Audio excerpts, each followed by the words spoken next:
بسم اللہ الرحمن الرحیم. السلام علیکم.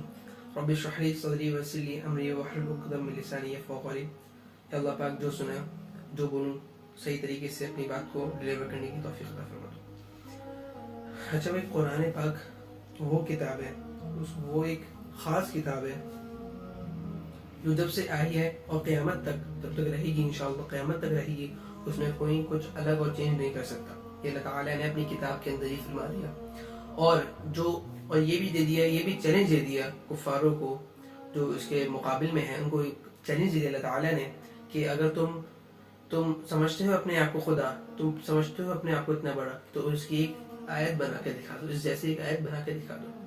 تو اللہ تعالیٰ نے کھلے الفاظوں میں چیلنج کر دیا. تو بھائیوں، قرآن وہ ایک خاص کتاب ہے جو صرف ہمیں مسلمانوں کو ملی ہے، گفٹ ملا ہے. وہ کسی اور کو نہیں ملا. کوئی جاہل نہیں پڑھ سکتا اس کو، صرف وہ مسلمان ہی پڑھ سکتا ہے اس کتاب کو. اور مسلمان بھی وہ مسلمان پڑھ سکتا ہے جس سے اللہ تعالیٰ راضی ہو. لیکن سب کے گھر میں قرآن پاک رکھے ہوں گے، ایک نہیں 5 رکھے ہوں گے، لیکن اللہ تعالیٰ نے ہر کسی کو توفیق نہیں دی. ہر کسی کو توفیق نہیں ملی جو قرآن پڑھے، قرآن کو کھول کے دیکھے. کسی کو ملی ہے تو قرآن پڑھ لے، کسی کو ترجمے کی توفیق نہیں ملی، لیکن پڑھ تو رہے ہیں، لیکن توفیق ترجمے کی نہیں ملی، سمجھ کے نہیں ملی، پڑھنے کی نہیں ملی. تو اللہ تعالیٰ جس کو جتنا قریب رکھتے ہیں اس کو اتنی زیادہ توفیق عطا فرماتے ہیں، اور اس کو سب سے زیادہ مسئلوں میں الجھا دیتے ہیں، اس پہ اتنے امتحان ڈالتے ہیں کہ یہ بندہ میرا ہے یا نہیں. تو اللہ تعالیٰ نے ہم مسلمانوں کو یہ کتاب دی، یہ بہترین کتاب دی، اور اس میں ہمارے زندگی سے لے کے موت تک کے سارے مسئلوں کے بارے میں بتایا. اور ہمارے جو چھوٹے سے لے کے بڑے مسئلے تک آج جو ہم زندگی کے کسی بھی مراحل میں پھنس جائیں وہ قرآن پاک سے آسانی سے مل جاتا ہے. حتیٰ کہ آج کافر اس کے لے کے اس کا ترجمہ کر کر اپنی کامیابی بنا رہے ہیں. آج قرآن پاک میں جو بیان ہیں، آج ہم سے غافل ہیں، اور وہ ہم اس پہ عمل نہیں کر رہے. جو اللہ تعالیٰ نے احکام دیے ہیں قرآن پاک میں، آج وہ کفار اسی بات پر عمل کرتے ہوئے، جو ہمارے قرآن نے کہا اس پر عمل کرتے ہوئے، آج وہ کامیابی کی طرف جا رہے ہیں. تو بھائیوں، قرآن نے کیا کہا، اس کی ایک ہی مثال لے لیتے ہیں جو آج کل ہماری مارکیٹ کے اندر بہت زیادہ غلط چل رہی ہے. وہ یہ کہ بھائی کہ خریدا ہوا مال واپس نہیں ہوتا. اکثر دکانوں پہ آپ نے دیکھا ہوگا کہ بھائی واپسی لے لیں، نہیں لیتے، ایکسچینج کر دیں گے. ایکسچینج بڑی مشکل سے کرتے ہیں. یہ تو میں نے ایک نارمل ٹاپک اٹھایا ہے کہ ہمارے معاشرے میں، ہمارے قرآن کی کتاب میں یہ لکھا ہے واضح طور پہ، اگر تمہارا جو رزق، تمہارا جو مال ہے، اگر تمہاری طرف سے اگر تمہارا کسٹمر اگر وہ پسند نہیں کرتا تو اس کو واپسی لے لے خوشی خوشی. تمہارے اللہ تعالیٰ اس مال کے اندر بھی، اس رزق کے اندر بھی اتنی برکت ڈال دیں گے کہ وہ سوچوں میں گمانوں میں نہیں ہوگا. لیکن آج ہمارا ایمان بنا ہی نہیں. ہم لوگ یہ ہوتا ہے کہ اب واپسی لیں گے تو نقصان ہو جائے گا، واپسی آئے تو خراب ہو کے ڈیفیکٹڈ ہو کے آیا ہوگا. تو میں نے آپ کو ایک مثال دی. تو اس طریقے سے ہماری مارکیٹ ایسے خراب چل رہی ہے، ہمارا ایمان کمزور ہو گیا. یہ سب سے بڑے کمزوری کی نشانی ہے. اگر ہم لوگ قرآن کو پڑھتے، قرآن کو مد نظر رکھتے کہ ہمارا دین اسلام کیا کہتا ہے. دین اسلام کہتا ہے اگر تم نے سامان صحیح دیا ہو اور ٹوٹا ہوا خراب آیا ہو تو تب بھی تم واپسی لو. اس سے بڑا زبردست ایک واقعہ ہے. ایک صاحب یہاں سے گئے، پاکستان سے گئے دوست کے پاس ملنے کسی ملک، اور وہاں پر جا کے رات کو اسٹے کیا، وہاں پر جا کے، اور وہاں پر کھانا کھایا. تو کھانا کھاتے ہوئے ان کو قیمہ منگوایا تھا، قیمہ بنایا تو ان کو بڑا پسند آ گیا. تو انہوں نے بولا کس نے بنایا ہے؟ تو انہوں نے بولا ہم یہ لے کے آئے تھے، یہاں کہیں بازار سے لے کے آئے. اچھا. تو انہوں نے بولا قیمہ ہم نا واپسی کر دیتے، اتنا بچا، آدھا کلو قیمہ بچ گیا تھا، آدھا 1.5 کلو قیمہ بچ گیا، جو کھا لیا اور باقی بچ گیا. تو وہ واپسی کرنے چلے گئے اسی جہاں سے لے کے آئے دکان سے. تو واپسی کرنے گئے اور اس کو بولا کہ یار یہ واپسی کر لو، ہمیں پسند نہیں آیا. کیا بولا؟ پسند نہیں آیا، آپ واپسی کر لیں. اس نے جو ریسیور تھا اس نے اس کو نہ دیکھا، اس کو نہ ویٹ کیا، نہ کچھ کیا، اس کو ایسے لیا ڈسٹ بن میں ڈسپوز کر دیا. وہاں پر تو اس کا وہ نہیں ہے کہ آپ ڈسٹ بن میں پھینکو اور دوسری ممالک میں، یا کیونکہ تو ہمارے مسلمانوں میں یار رزق نہیں ہونا چاہیے.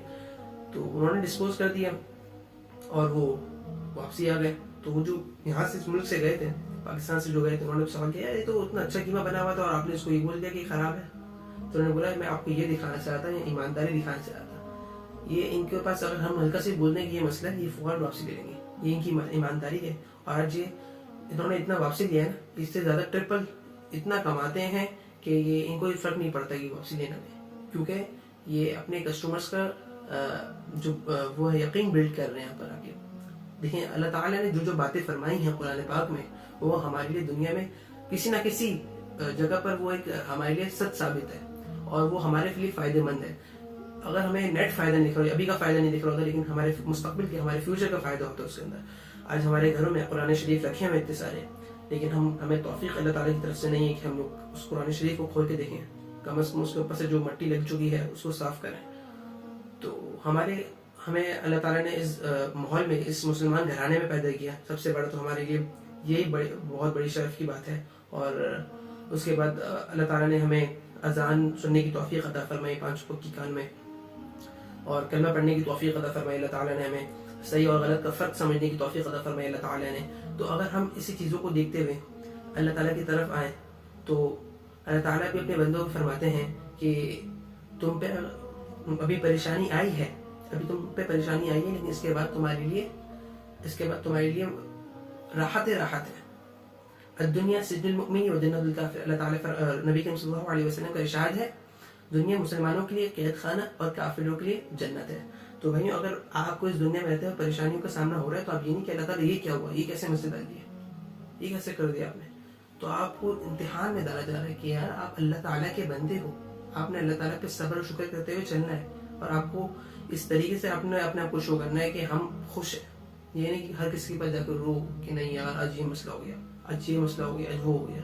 اللہ نے جتنا دیا ہے اس میں خوش رہنا سیکھو. قرآن کو اپنی زندگی کا ایک معمول بناؤ، اس کو پڑھو، سمجھو. آج کل ہمارے اندر کتنی کمی آ چکی ہیں. آج کل ہم لوگ دیکھ رہے ہیں کہ معاشرے میں اتنی غلط حرکتیں، ہر کچھ پھیل رہا ہے.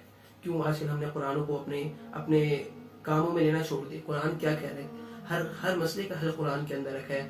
چاہے آپ کو بیماری ہو جائے، چاہے آپ کو کسی مسئلے میں پھنس جائیں، کاروباری لحاظ سے یا شادیوں کے لحاظ سے، ہر چیز کا مسئلہ اللہ تعالیٰ نے، یا جنات کا مسئلہ ہو یا کسی بھی چیز کا مسئلہ، اللہ تعالیٰ نے ہر چیز کا قرآن کے اندر مسئلے حل لکھ دیا. تو بھائی میں نے اس کتاب کو گھر کے اندر سجانا بالکل نہیں ہے. یہ وہی والی بات کر دی کہ کرونا لگ جائے گا، کرونا لگنے کی وجہ سے ہم ماسک جیب میں رکھ لیتے ہیں تو کرونا نہیں آئے گا. یہ عجیب سی بات ہے. آپ نے قرآن کو گھر میں رکھ لیا، ہم سمجھ رہے برکت آ رہی ہے. نہیں بھائی، قرآن پڑھنے سے برکت آتی ہے. قرآن گھر میں رکھنے سے، یہ تو کتاب ہے اللہ تعالیٰ کی، اس کو رکھنا نہیں ہے، پڑھنا ہے، اس کو پڑھ کے سمجھنا ہے. صحیح ہے بھائی. تو ایک تو یہ معمول بنائے، وہ قرآن کو اپنی زندگی کا معمول بنائے اور ترجمے کے ساتھ پڑھیں تو بہت اچھی بات ہے. لیکن پڑھنے کی تو لازمی توفیق فرمائے، اور اللہ تعالیٰ سے یہ مانگا کریں کہ اللہ تعالیٰ مجھے قرآن پاک کو پڑھنے کی توفیق عطا فرمائے اور ساتھ ہی ساتھ سمجھنے کی توفیق عطا فرمائے. کیونکہ ہر کسی کو یہ جو سروس ہر کسی کو نہیں موصول ہوتی. اللہ تعالیٰ ہر کسی کو یہ نہیں دیتے کہ ہر کوئی پڑھنے بیٹھ جائے قرآن. پر آج ہر کوئی پڑھنے بیٹھ رہا ہوتا تو مسلمانوں کا زوال نہیں ہوتا.